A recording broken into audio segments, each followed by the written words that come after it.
BMTC bus ಒಂದು ಟ್ರ್ಯಾಕ್ಟರ್ಗೆ ಡಿಕ್ಕಿ ಹೊಡೆದಂತಹ ಘಟನೆ ಬೆಂಗಳೂರಿನಲ್ಲಿ ನಡೆದಿದೆ. ಬೆಂಗಳೂರಿನಲ್ಲಿ ತಪ್ಪಿದ ಭಾರೀ ಅನಾಹುತ.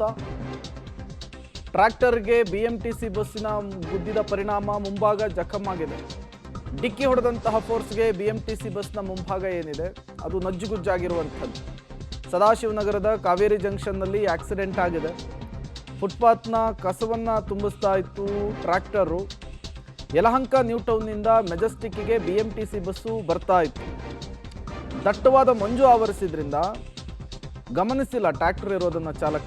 KA 57F6287 ನಂಬರ್ನ ಬಿಎಂಟಿಸಿ ಬಸ್ ಅನ್ನೋದು ಗೊತ್ತಾಗ್ತಾ ಇದೆ.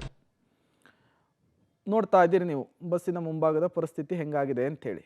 ಸಂಪೂರ್ಣವಾಗಿ ಅಪ್ಪಚ್ಚಿಯಾಗಿ ಹೋಗಿದೆ. ಯಾವ ಫೋರ್ಸ್ನಲ್ಲಿ ಬಂದು ಗಾಡಿ ಹೊಡೆದಿದ್ದಾರೆ ಅನ್ನೋದು ಕೂಡ ಗೊತ್ತಾಗ್ತಾ ಇದೆ. ಇತ್ತೀಚೆಗೆ BMTC ಅಂದ್ರೇ ಜನ ಹೆದರುತ್ತಾ ಇದ್ದಾರೆ. ಕಿಲ್ಲರ್ BMTC ಅನ್ನುವಂತಹ ಕುಖ್ಯಾತಿಗೆ BMTC ಒಳಗಾಗ್ತಾ ಇದೆ. ಅದಕ್ಕೆ ಕಾರಣ ಈ ರೀತಿಯ ರ್ಯಾಶ್ ಡ್ರೈವಿಂಗು, ಆಕ್ಸಿಡೆಂಟ್ಗಳು, ಸಾವು ನೋವುಗಳ ಸಂಖ್ಯೆ. ನೋಡಿ ಬಂದು ಯಾವ ರೀತಿ ಗುದ್ದಿ ಬಸ್ ನಿಂತಿದೆ ಅಂಥೇಳಿ. ಸದ್ಯಕ್ಕೆ ಯಾವುದೇ ಅನಾಹುತ ಆಗಿಲ್ಲ ಅನ್ನುವಂತಹ ಮಾಹಿತಿ ಸಿಗ್ತಾ ಇದೆ, ಪ್ರಾಣಹಾನಿ ಆಗಿಲ್ಲ ಅನ್ನುವಂತಹ ಮಾಹಿತಿ ಸಿಗ್ತಾ ಇದೆ.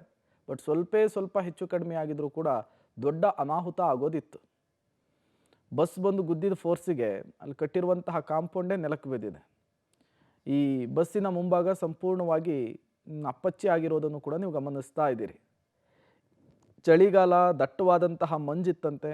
ಮುಂದೆ ರಸ್ತೆ ಕಾಣ್ದೇನೆ ಈ ಆಕ್ಸಿಡೆಂಟ್ ಆಗಿದೆ ಅನ್ನೋದು ಈಗ ಸಿಗ್ತಾ ಇರುವಂತಹ ಮಾಹಿತಿ. ಬಟ್ ಯಾಕೆ ಇಷ್ಟು ವೇಗವಾಗಿ ಬಸ್ಸು ಬಂತು ಅನ್ನೋದು ಗೊತ್ತಾಗಬೇಕಾಗುತ್ತೆ. ಜೊತೆಗೆ ಒಳಗಿದ್ದವ್ರಿಗೆ ಏನಾದರೂ ಪೆಟ್ಟಾಗಿದೆಯಾ ಏನು ಎಲ್ಲದರ ಬಗ್ಗೆಯೂ ಕೂಡ ಮಾಹಿತಿ ಸಿಗಬೇಕಾಗಿದೆ. ಸದಾಶಿವನಗರದ ಕಾವೇರಿ ಜಂಕ್ಷನ್ನಲ್ಲಿ ಈ ಆಕ್ಸಿಡೆಂಟ್ ಆಗಿರುವಂಥದ್ದು. ನೋಡಿ ಬಸ್ ಬಂದು ಗುದ್ದಿದ ಫೋರ್ಸಿಗೆ ಗೇಟ್ ಸಮೇತ ಗೋಡೆ ಹೇಗೆ ಕೆಳಗೆ ಬಿದ್ದಿದೆ ಅನ್ನೋದನ್ನು ಕೂಡ ನೀವು ಗಮನಿಸ್ತಾ ಇದ್ದೀರಿ. ಇದೇ ಬಸ್ಸು ಬೆಳಗ್ಗೆ ಆದಂತಹ ಆಕ್ಸಿಡೆಂಟ್ ಇದು. ಬೆಳಗ್ಗೆ ಹೊತ್ತಲ್ಲಿ ಪ್ರಯಾಣಿಕರ ಸಂಖ್ಯೆ ಕೂಡ ಕಡಿಮೆ ಇರುತ್ತೆ. ಜೊತೆಗೆ ವಾಹನಗಳ ಓಡಾಟವೂ ಕೂಡ ವಿರಳವಾಗಿರುತ್ತೆ. ಹಾಗಾಗಿ ದೊಡ್ಡ ಅನಾಹುತವೊಂದು ತಪ್ಪಿದಂತಾಗಿದೆ. ಮತ್ತೊಂದು ಕಡೆ ಟ್ರ್ಯಾಕ್ಟರ್ನ ಪರಿಸ್ಥಿತಿ ಗಮನಿಸ್ತಾ ಇದ್ದೀರಿ. ಬಸ್ ಬಂದು ಗುದ್ದಿದ ಫೋರ್ಸಿಗೆ ಟ್ರ್ಯಾಕ್ಟರ್ ಯಾವುದೋ ಮೂಲೆಗೆ ಹೋಗಿ ನಿಂತಿದೆ. ಸದಾಶಿವನಗರದ ಕಾವೇರಿ ಜಂಕ್ಷನ್ನಲ್ಲಿ ಈ ಆಕ್ಸಿಡೆಂಟ್ ಆಗಿರುವಂಥದ್ದು.